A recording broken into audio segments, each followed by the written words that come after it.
উপস্থাপন করবেন।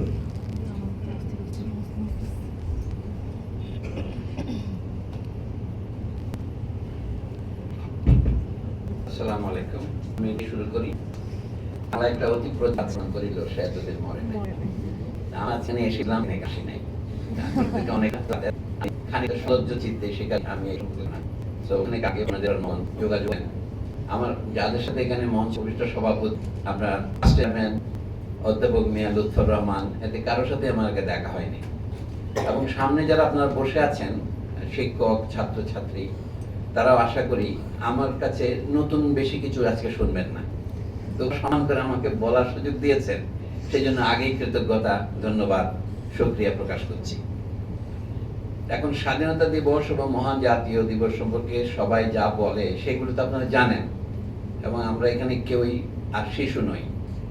দু একটা শিশু থাকতে পারে এখানে, কাজে আমি পুরনো কথা পুনরাবৃত্তি নাই বা করি।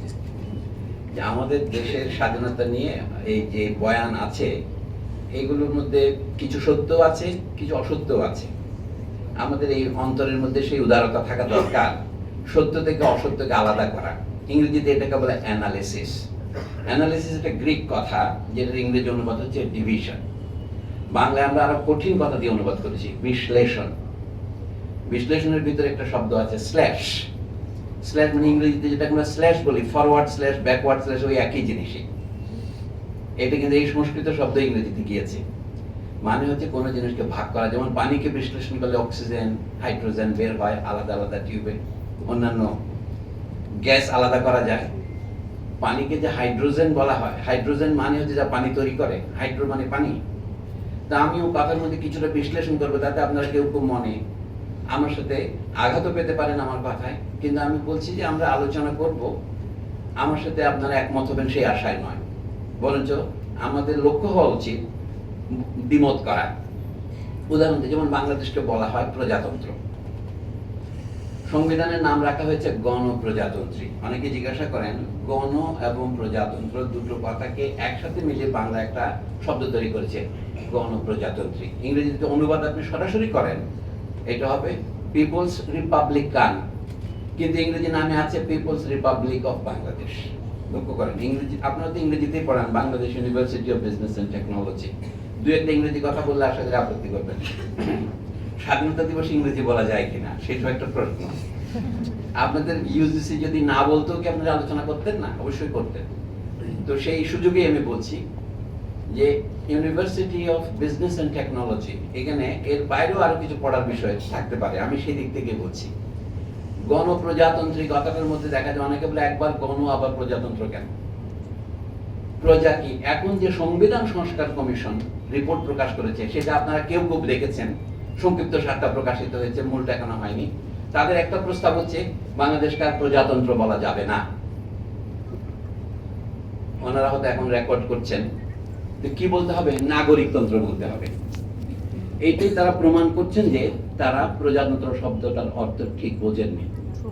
তারা মনে করছেন যে আমাদের বহু জ্ঞানী অধ্যাপক বলেন যে আমরা কার প্রজা, আমাদের এখানে রাজা আছে নাকি, আমাদের প্রজা বলা হবে কেন? অর্থাৎ তারা বাংলা ভাষার যে প্রচলিত শব্দ প্রজা, তার অর্থ তারা একমত হচ্ছেন না। প্রজা মানে শুধু রাজার অধীন নয়, প্রজা মানে যে আইনের অধীন, এই জিনিসটা বুঝতে হবে। ইংরেজিতে বলে সাবজেক্ট। আমরা যখন জমিদারের অধীন থাকি তখনও প্রজা, আবার যখন রাষ্ট্রের অধীন থাকি তখনও প্রজা।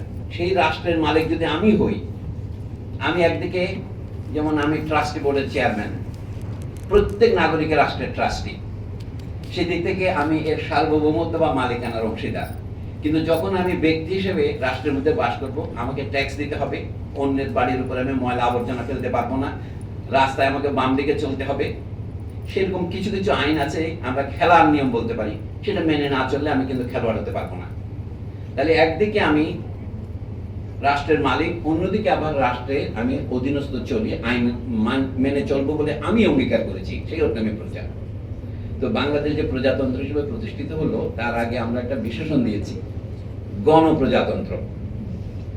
যেমন চীনে দুইটা প্রজাতন্ত্র হয়েছে আপনারা জানেন, এক চীন নীতির বাইরে গিয়ে। একটা নাম হচ্ছে পিপলস রিপাবলিক অফ চায়না, আমি চীনা ভাষা জানি না, ইংরেজিতেই বলছি। আর একটা নাম শুধু রিপাবলিক অফ চায়না, যেটা নাম তাইওয়ান, যেটা আগে বলা হতো ফরমোজা দ্বীপ। এখন বাংলাদেশের সাথে চীনের সম্পর্ক খারাপ হলো কখন থেকে? যখন বাংলাদেশের কোন এক সরকার তাইওয়ানকে বাংলাদেশে তার ব্যবসার অফিস খুলতে অনুমতি দিল। গণপ্রজাতন্ত্রী চীনের লক্ষ্য হচ্ছে সকল চীন এক চীন, মানে তাইওয়ানের স্বাধীনতা তারা স্বীকার করেন না, আপাতত আছে কিন্তু আমরা তাকে এক করতে। কিন্তু দুইটার মধ্যে নামের পার্থক্য, দুটোই কিন্তু রিপাবলিক। চীন কবে রিপাবলিক হলো? চীনে 4 হাত রাজতন্ত্র ছিল। 1911 সনে চীনে একটা বিপ্লব হয়, ওইটার নাম প্রজাতান্ত্রিক বিপ্লব। সুন ইয়াত সেন, ইংরেজিতে সান ইয়াত সেন বলে, প্রথম প্রেসিডেন্ট হলেন। 2-1 বছরের মধ্যে তাকে উৎখাত করা হলো, নানা রকমের লোকজন ক্ষমতা দখল করলো। তার নামে যে পার্টি হচ্ছে গুমিং ডাং বলে, আগে কুমিং টাং বলতো, সেই পার্টিরই একটি অংশ চিয়াং কাইশেক বা গিয়াং কাইশেক যাই বলেন, সেই ভদ্রলোক এর প্রেসিডেন্ট হলেন 1948 সন পর্যন্ত। সেইটাই ছিল, আমি অনেক লম্বা গল্পকে ছোট করে বলছি। তখন চীনের কমিউনিস্ট পার্টির নেতৃত্বে যে বিপ্লব হলো সেটার নেতা হলেন মাও জেদং। তখন আমরা জানতাম তার নাম মাও সেতুং ছিল। এটা হলো চীনা ভাষাকে বিদেশের উচ্চারণ করতে গিয়ে যেভাবে লেখে আমরা সেভাবেই অনুসরণ করি। তো সেই মাও সেতুং এর যে রাষ্ট্র, যেটাকে আমরা এখন বাংলায় বলি গণচীন, পুরো নাম কি? গণপ্রজাতন্ত্রী চীন, পিপলস রিপাবলিক অফ চায়না। এটা 1949 সনে তিনি পেকিং থেকে ঘোষণা করলেন। আর চিয়াং কাইশেক যুদ্ধে পরাজিত হয়ে তিনি ফরমোজা দ্বীপে চলে গেলেন, সেখানে তিনি তাইপেকে রাজধানী করে একটা ঘোষণা করলেন, এটা রিপাবলিক অফ চায়না। সেদিকে মার্কিন যুক্তরাষ্ট্র সমর্থন করলো, ফলে সেটা এখনো আছে। ভবিষ্যৎ আপনারা জানবেন কি হয় আমি বলতে পারবো না। তো বাংলাদেশ যে গণপ্রজাতন্ত্রীর নাম নিল, এটা চীনকে অনুসরণ করে নিল।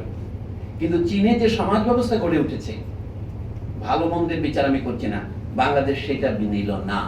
যদি বা মুখে সে বলল। আপনারা জানান 1971 সনের 25শে মার্চ থেকে 26শে মার্চ এই রাত, যেটাকে আমরা কালো রাত বলি, আমি কালোর প্রতি এত বিদ্বেষ প্রকাশ করতে চাই না। এই রাত লাল রাত। আমরা কালো, যে কালো জিনিসটা আমাদের কাছে মন্দের প্রতীক, অশুভের প্রতীক, সেটার মধ্যে একটা পক্ষপাত আছে, আপনারা লক্ষ্য করবেন। আমরা সবকিছুকে এবার কালো যদি মন্দ, তবে চুল পাকিলে কান্দে কেন? কোরআন তো কালো হরফে লেখা হয়, কিন্তু কালো হাত বলি কেন? আমরা কালো বাজার বলি কেন? কালো হাত ভেঙে দেয় বলে কেন? এটা আমাদের দুঃখ প্রকাশ করার জন্য, মানে আমাদের দিক থেকে সেটা অনুমোদন করছি না বলেই বলছি। তো সেই রাত থেকে আজ হলো 55 বছর পার হলো, 54 বছর শেষ হয়েছে, 55 বছরে এটা বলবেন বার্ষিকীতে আমরা আসছি। তো সেই পাকিস্তান যেটা থেকে ভেঙে যুদ্ধ করে আমরা বের পেলাম, সেটাও নিজেকে প্রজাতন্ত্র বলতো, কিন্তু তার নামের আগে একটা শব্দ ছিল ইসলামী প্রজাতন্ত্র। তো বাংলাদেশ হওয়ার পর আমরা যেটা ঘোষণা দিলাম, আমাদের এইটা ইসলামী বা অনইসলামী সেই শব্দ ব্যবহার করবো না, আমরা বলবো এটা মানুষের প্রজাতন্ত্র। সেই মানুষ কারা? দেশের সকল মানুষ ব্যতিক্রমহীন ভাবে, তাই এটার নাম হলো গণপ্রজাতন্ত্র। এখানে আমাদের চোখের সামনে উদাহরণ ছিল কি? চীন একটা উদাহরণ ছিল, আরো বহু উদাহরণ আছে, আমি একটাই বলছি। আরবিতে প্রজাতন্ত্রকে বলে জমহুরিয়াত। আমরা সবাই একত্রিত থাকি। এই রিপাবলিক কথাটা কিন্তু ইংরেজি কথা নয়, এটা হলো ল্যাটিন কথা। এটা কোথা থেকে আসলো? এটা গ্রিক থেকে অনুবাদ করলো। গ্রিকে বলে পলিতেইয়া। প্লেটোর যে বিখ্যাত বই আপনারা পাঠ করেন, যেটাকে রিপাবলিক রিপাবলিক বলে বাংলা, এটার অনুবাদ কিন্তু কেউ প্রজাতন্ত্র করে নাই, দেখবেন। পশ্চিমবঙ্গ অনুবাদ করেছে গণরাজ্য। পশ্চিমবঙ্গ রাজ্য পুস্তক পরিষদের যে অনুবাদ, সেটার নাম গণরাজ্য। বেশ কয়েকটি সংস্করণ চলছে। বাংলাদেশে যারা অনুবাদ করেছেন সর্দার ফজলুল করিম সহ, তারা শুধু নাম দিয়েছেন প্লেটোর রিপাবলিক। অর্থাৎ রিপাবলিক কথাটা অক্সিজেন বা হাইড্রোজেনের মতো বাংলা ভাষায় আমরা গ্রহণ করেছি, তাতে আমি কোনো আপত্তি দেখি না। কিন্তু বাংলা যেহেতু একটা পুরনো ভাষা, বাংলা খুব একটা প্রাচীন নয় সংস্কৃতের মতো, কিন্তু পৃথিবীর মাপে 1000 বছরের পুরনো ভাষা, কাজেও একেবারে তো অর্বাচীন নয়। এখানে প্রজাতন্ত্র কথাটা আমরা তৈরি করে নিয়েছি। গ্রিক থেকে কি করে ইংরেজিতে রিপাবলিকটা আসলো সেটা একটু বলি। গ্রিক ভাষায় বইটার নাম পলিতেইয়া। পলিতেইয়া মানে হচ্ছে অ্যাবাউট পলিটি, অক্ষরে বলে পলিটি সংক্রান্ত।